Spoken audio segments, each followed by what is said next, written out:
That's just fresh. Come on, superstar. You want them cameras to shine like your good friend Moxie, no? Moxie drilled Lori as she brushed the fire hallucination flitting around, almost as if he could fly, all across Lori's shoulders, holding up a megaphone in hand. Sweaty, slithering Goalie across the chest, gently tapped Lori's chin. Yeah, brush. Then you'll start breathing from your gums, and she'll probably tell everyone about it. Normally known as the gum bleeding kid. They'll make us into a campfire story legend. I think that we should focus on that for the, next 2 to 4 business weeks? Moxie sighed, marching over to Sweaty and grabbing her by the throat, I suppose? What do you want with my Lori? Moxie asked ruthlessly, but quietly determined to figure this out once and for all. My Lori? My, aren't we possessive? Sweaty hissed. His chuckling only to get bonked on the head. Don't listen to her, Lori. Roshi ain't gonna think nothing of the kind. You're gonna knock her socks off. Oh, I hope not. Roshi's only got 2 pair of baseball socks. She can only afford the laundry for them, Lori panicked, brushing harder. For now, Sweaty pumped her fist. Score! Don't you have a nice hole to crawl into and die? Moxie shouted back at Sweaty. Then Zoop caressed Lori's cheek. Careful not to burn her with his flaming hands. Whoa now! Let's not go Herbie goes bananas before this day even starts. Oh, Moxie, should it? I mean, all I'm saying is if Roshi and I are sure, then what's the point? What, are you shedding a tear? That's my girl. Moxie, biting his lip, hesitant, refused to go as far as Whitty did. Whitty knew this game was important. He had to get Lori's self-esteem up.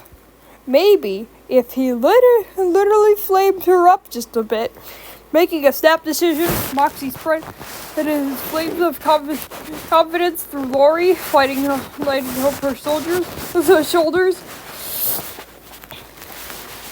until it almost looked like a wave of fire, or wings of fire.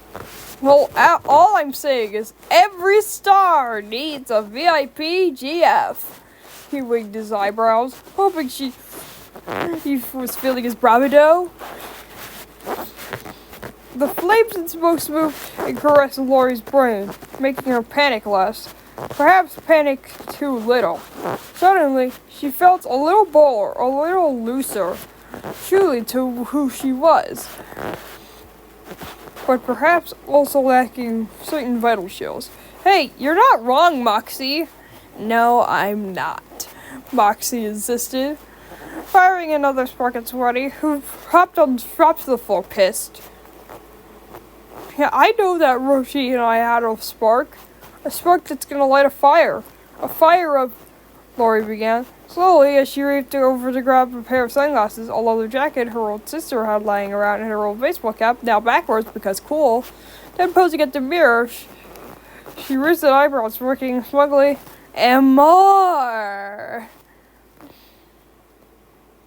Kicking the door open, she shot a finger at her sister Paula, who, as she strutted outside out the house. Don't worry, sis. This jacket is busy arranging for your future nephews or nieces. What the fuck? Paula asked. As Lori leaned in to wiggle her eyebrows at her, she slowly closing the door. Hochi mochi, she remarked, snapping her fingers and walking away backwards, not falling once. Never felt such a mixture of pity and indigestion, Paula admitted, before walking away, never to be seen again in this entire fanfic. Meanwhile, Rochelle's date clothes? Rochelle asked. Not even looking up from her clipboard as Rochelle walked across the house and towards her door, eyes locked on the prize, which was getting this date over as soon as possible so I can focus on the game. Check, Rocho confirmed, nodding resolutely. She wasn't stoked about a green line dress, because it wasn't her style, but she figured it was just one unworn thing. One worn on such a thing. Mom's perfume? Rachel continued, making off the previous item with her ballpoint pen, as orange shell and red shell sprayed her all over with it. Check, Rachel confirmed, quickly sniffing the perfume and gagging. Oh, it smells like engagements with Frank. Well, left behind, Rachel reminded. Rachel tossed her while they yelled to Rachel, who fidgeted her all the way up to her bedroom. Meanwhile, the CEO herself switched her phone credit card usage to her mom so she could spend anything on it without her noticing. Check, she reported. Relieved of how close the door was, she was almost there. Great. Now we just gotta drive there. Set green shell and blue shell to get the car started. Rachel informed, putting the pen behind her ear and grinning. And like what we said in the last chapter, we can't afford a second sapphic couple, so we're definitely getting the work done. Meanwhile, inside the car, can two physical manifestations of a girl's socioeconomic condition truly be together during senpai?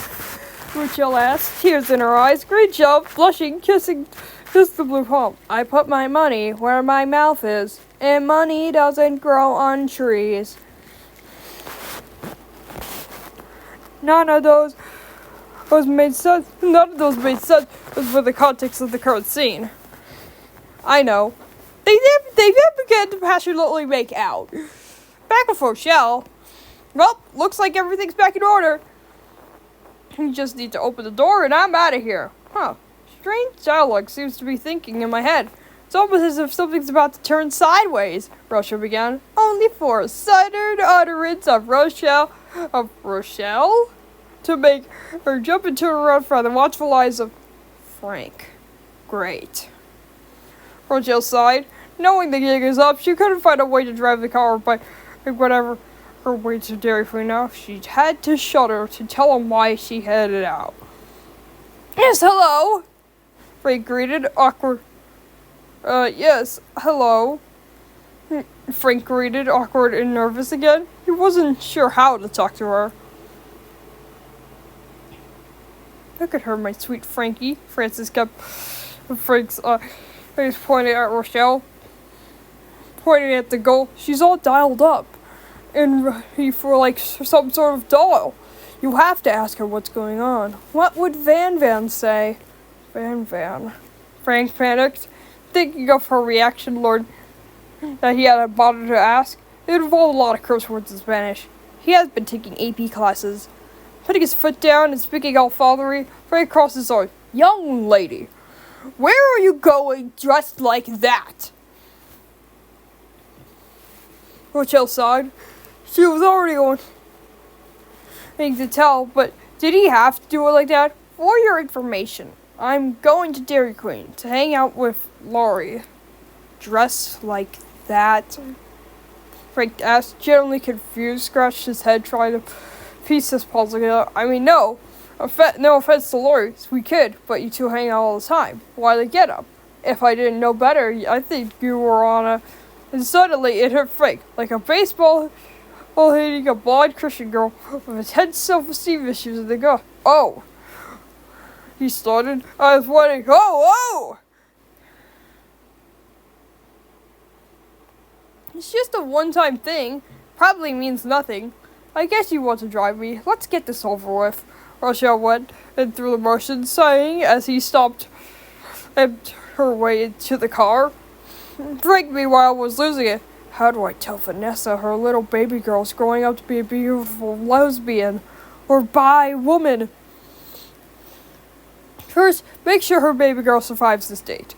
Frankie, go! Drive her chariot of dreams! And so, Frank reached his car with all his might, praying this would end with him and Rochelle buried 6 feet under. Car arrived at Dairy Queen. Laurie knew that she had to first get rid of her mom, so she and Rochelle would not be interrupted. Normally, Laurie It was struggled to spit out a single word, especially when she had to lie about why.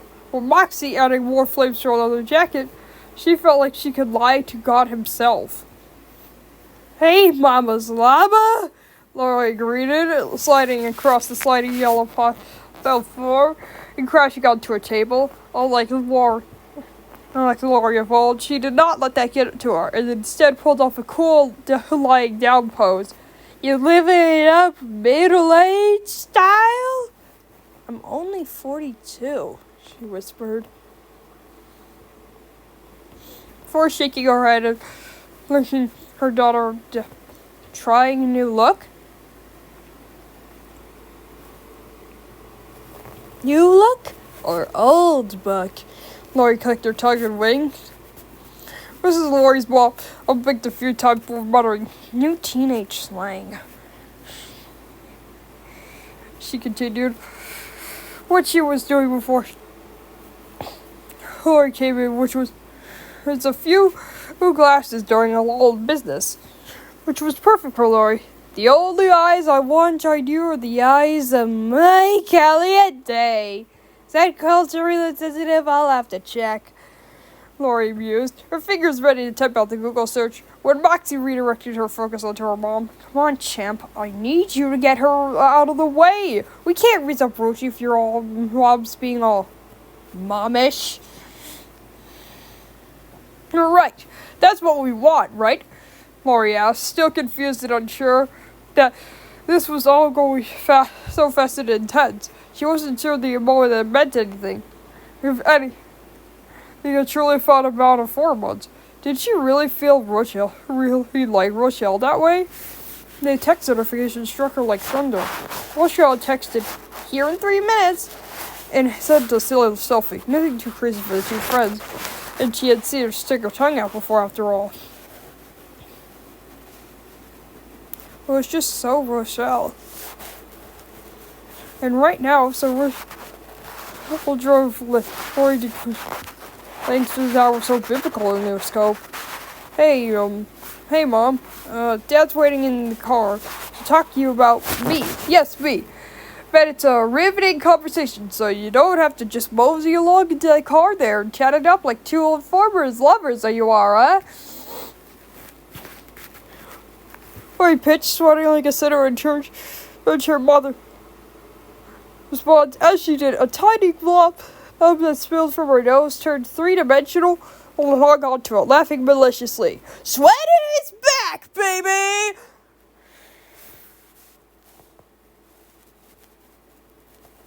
And Mom, thankfully, was on more cordial terms with ex-husband than most. So when Lori told her that lame but yet true story, she simply shrugged and nodded. Sure, I guess I could, especially when the subject matter is so important. She smiled, ruffling her daughter's hair. Mom, careful. Took me all day to make this for Road Strategic Day. Yeah, the real holiday. Gotta look nice for those. Katie, woody plants. She lied, grinning painfully. Moxie's what? Her face palm into ludicrous display. But Lori, his mom had many brains of the word the movie title up. As she just nodded and replied, "You got that right," and shimmied off to the side. "You're in charge till I get back," she cried, tossing the work in front. Lori, which covered her entire face, white as her eyes. She sighed, hoping Rochelle wouldn't enter the exact. Oh, come on! You know what kind of fanfic this is. Lori? Rochelle asked, having just walked in after a fun conversation with Frank. Oh, wait. We're doing that before the joke? Okay, I guess. Will you